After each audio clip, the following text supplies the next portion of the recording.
Alors, je vais vous présenter les différents spectacles qu'on va accueillir dans le cadre du festival, et puis j'aurai aussi tout à l'heure le plaisir d'accueillir Pierre Debauche, qui est le parrain de cette 25e édition. On parlera avec lui des spectacles qu'il va présenter.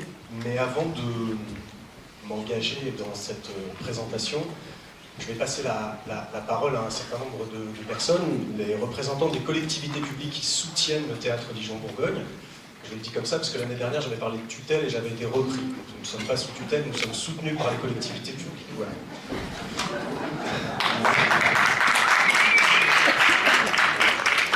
Mais avant de passer la parole aux représentants des collectivités publiques, je voudrais tenir un petit propos liminaire. Vous savez que cette 25e édition du Festival Théâtre en Mai va se tenir dans un contexte assez particulier, assez préoccupant, pour ne pas dire franchement angoissant, pour la culture dans notre pays.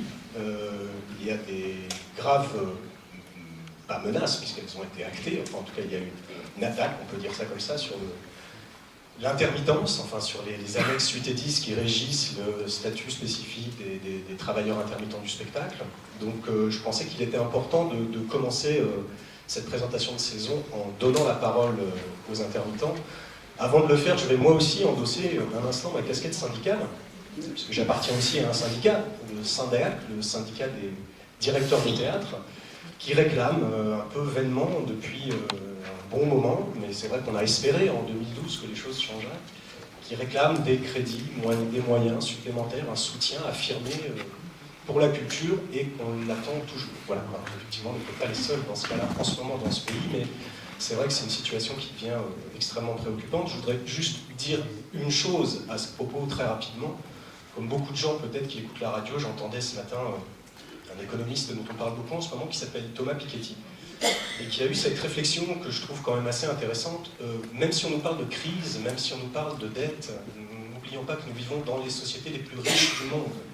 Les sociétés européennes sont les sociétés les plus riches du monde. La question préoccupante, c'est pourquoi nos gouvernements sont-ils si pauvres ? Pourquoi est-ce que nos sociétés sont si riches et pourquoi la puissance publique n'a plus les moyens d'intervenir pour aider l'action publique, celle de la culture notamment. Et je suis à peu près convaincu que les représentants des collectivités publiques qui sont là ce soir sont au fond d'accord avec moi et que le problème se pose à eux autant qu'à nous. Voilà. En tout cas, c'est une question qui courra pendant ce festival. On a eu envie de la mettre en débat, on a eu envie que la présence des artistes, des jeunes compagnies, soit aussi l'occasion de réfléchir aux conditions dans lesquelles ces compagnies seront appelées à travailler demain. Et c'est vrai qu'on peut être extrêmement inquiet pour les conditions de travail de ces jeunes talents qui arrivent et qui sont pourtant extrêmement prometteurs, donc c'est doublement inquiétant. Voilà, je vais tout de suite appeler Franck Halimi. Franck, vous le savez, est très engagé depuis plus de 10 ans dans cette lutte autour de l'intermittence. Il sort d'une grève de la faim de plus de 50 jours. Voilà, on pensait qu'il représente quelque chose dans cette lutte, ici à Dijon bien sûr, mais aussi au niveau national. Donc on a pensé que c'était important qu'il puisse dire un mot en ouverture de cette présentation du festival. Merci Benoît. La coordination des intermittents et précaires, voilà, dont je suis un des membres lambda, combat depuis 11 ans maintenant des textes qui sont juste injustes pour nos métiers, mais pas que pour nos métiers. C'est-à-dire que depuis 11 ans, si on s'est appelé coordination des intermittents et précaires, c'est parce qu'on avait conscience que nous n'étions pas le centre du monde, que nous faisions partie du monde, et que nous étions au même niveau que nos semblables si différents. C'est-à-dire qu'on est dans un monde global, et tous ces gens qui sont dans d'autres secteurs d'activité ne comptent pas pour moins que nous. Ils comptent comme nous.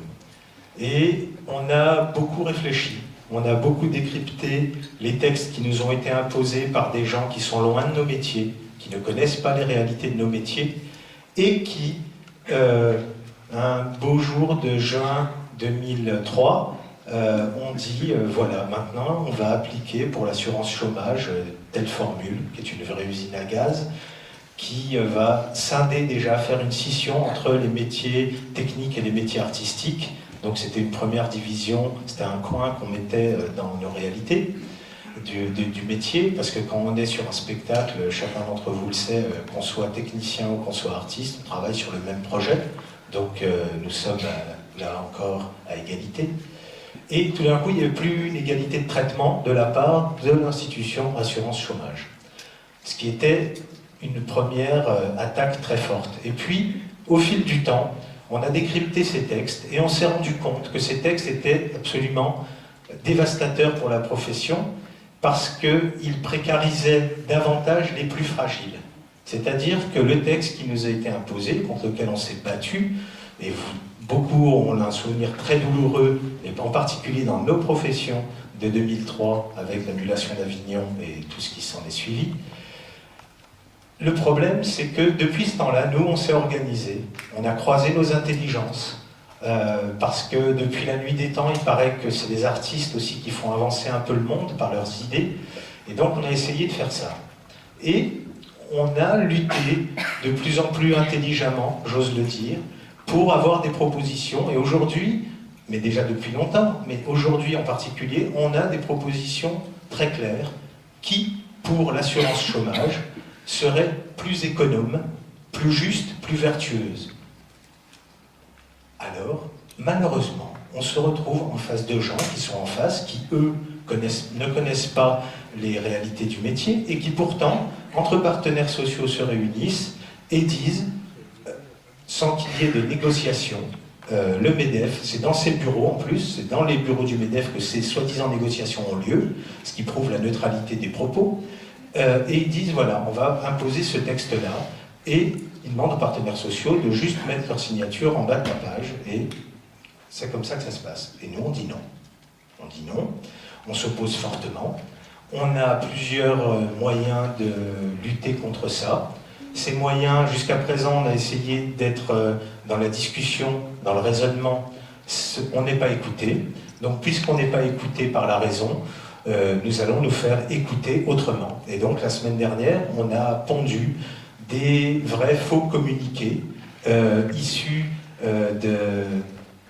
du ministère du Travail, que dorénavant nous oserons appeler le ministère du chômage, du dialogue social que nous oserons appeler du monologue social, puisque de toute façon on n'arrive plus à se faire entendre, et il se trouve qu'en particulier ici on est à Dijon avec M. Rebsamen qui est devenu ministre. Et en particulier c'est lui qui tient le stylo et qui tient finalement le sort des annexes 8 et 10, donc des intermittents du spectacle, et des annexes 4 des intérimaires qui perdent énormément dans cette histoire-là. C'est lui qui va décider s'il signe ou pas. Il a dit qu'il signerait, alors qu'il avait dit auparavant, avant d'être ministre, qu'il ne signerait pas. On a un vrai problème de parole, de signature. Donc, pour vous la faire courte, parce qu'on n'est pas non plus là que pour ça, mais il faut que vous compreniez qu'on est sur cette toile de fond, Benoît l'a très bien exposé. Il va se passer des choses si on n'est pas écouté. Ces choses-là vont être graduellement... la lutte, ça prend plusieurs types de propositions, ça prend plusieurs formes, et malheureusement, on va être obligé à des moments de passer à d'autres modes d'action. Donc c'est une menace, très clairement. Nous menaçons aujourd'hui, très clairement, ceux qui ne veulent pas nous écouter, parce que depuis 11 ans maintenant, on travaille, on lutte, et rien en face. C'est absolument incompréhensible. On nous a attaqué économiquement il y a 11 ans, on a dit aux intermittents, vous coûtez trop cher. Depuis 3 mois, on a réussi à enlever le masque à la Cour des comptes, ces sages de la rue Cambon, comme on les appelle, qui disaient qu'on coûtait plus d'1 milliard sur les plus de 4 milliards de déficit de l'UNEDIC. On a prouvé que c'était faux. Aujourd'hui, tout le monde en convient. 11 ans qu'on travaille, je vous le répète, sur le sujet. Et pourtant, des sages ont dit, encore il y a 3 mois, qu'on coûtait 1/4 du déficit de l'UNEDIC. Aujourd'hui, les chiffres sont très simples. 3,5% des chômeurs sont intermittents. Ils coûtent 3,4% des indemnités de chômage. Rien de scandaleux là-dedans. La vérité du scandale aujourd'hui en France, c'est qu'il y a 9 millions de pauvres. C'est qu'il y a un chômeur sur 2 qui n'est pas indemnisé. C'est qu'on est dans un système qui aujourd'hui est à 83%, les 83% des embauches sont faites en CDD. Le plein emploi, c'est terminé. avec la coordination des intermittents et précaires, on a une proposition qui s'appelle le nouveau modèle. Ce nouveau modèle, c'est juste de dire, on a des propositions qui font faire des économies par rapport au texte actuel, qui sont justes, qui sont vertueuses, qui rattrapent plus de monde qu'à l'heure actuelle, et qui sont destinées non pas seulement à nos métiers, mais à tous les métiers qui sont dans l'emploi discontinu. Ça veut dire que ça peut toucher une très grande marge, une très grande frange de la population. Voilà. Je crois que c'est clair, que les choses sont en train aujourd'hui de se poser les unes après les autres, que vous allez entendre parler de nous, et que si la semaine dernière on a fait des vrais faux communiqués venant des ministères du Travail, de la Culture et des confédérations syndicales qui avaient signé cet accord de merde du 22 mars dernier, c'est parce que, puisqu'ils ne voulaient pas nous entendre, nous les avons fait parler. Ce qu'ils auraient dû dire si on était dans une société juste et raisonnée, nous l'avons dit, ils n'ont pas voulu nous écouter. Eh bien, tant qu'on ne voudra pas nous écouter, nous parlerons quand même, nous agirons. Ce matin, dans toute la France, des amis et collègues sont allés, et nous-mêmes, nous sommes allés à Pôle emploi pour faire valoir nos revendications. Et ça va continuer comme ça. Il va y avoir des festivals qui vont arriver, Cannes en particulier, qui sont des endroits très sensibles. Eh bien, nous allons appuyer là où c'est sensible. Merci de m'avoir écouté et on vous souhaite en tout cas un excellent festival et on souhaite de bien travailler à toutes les équipes qui vont être présentes ici. Merci à vous.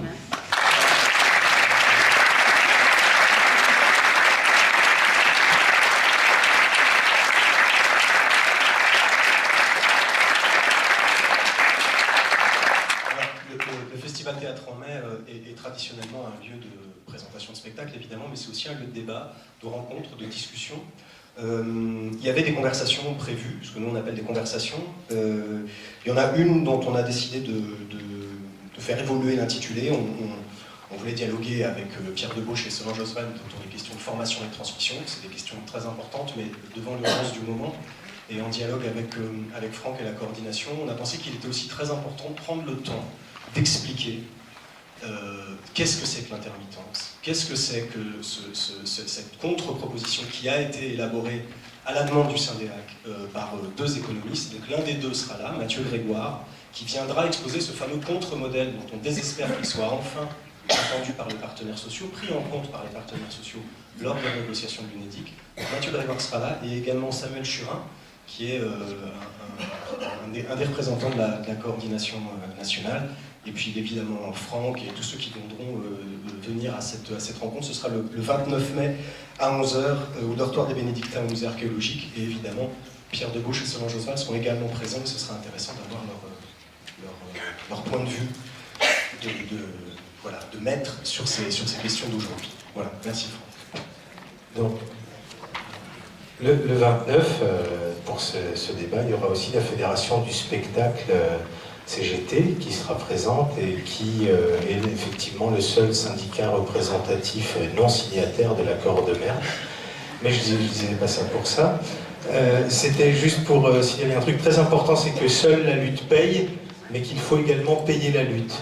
C'est la raison pour laquelle nous allons faire une soirée de soutien à la lutte après-demain, mercredi 7 mai, au théâtre de la Fontaine-Douche, avec une affiche absolument formidable, des circassiens, Marion Doge, chanteurs Madou Trossa, Daniel Fernandez, Yves Jamais. Super affiche, c'est entrée prix libre. Un jeune acteur, François Chateau. François Chateau aussi, un jeune acteur qui sera aussi présent parmi nous. C'est-à-dire que là, on a vraiment concocté une affiche aux petits oignons. C'est pas théâtre en mai, mais c'est bien aussi. Ouais. Allez-y et soutenez la lutte des intermittents. Voilà. 20h30 au théâtre de la Fontaine-Douche mercredi soir. Voilà.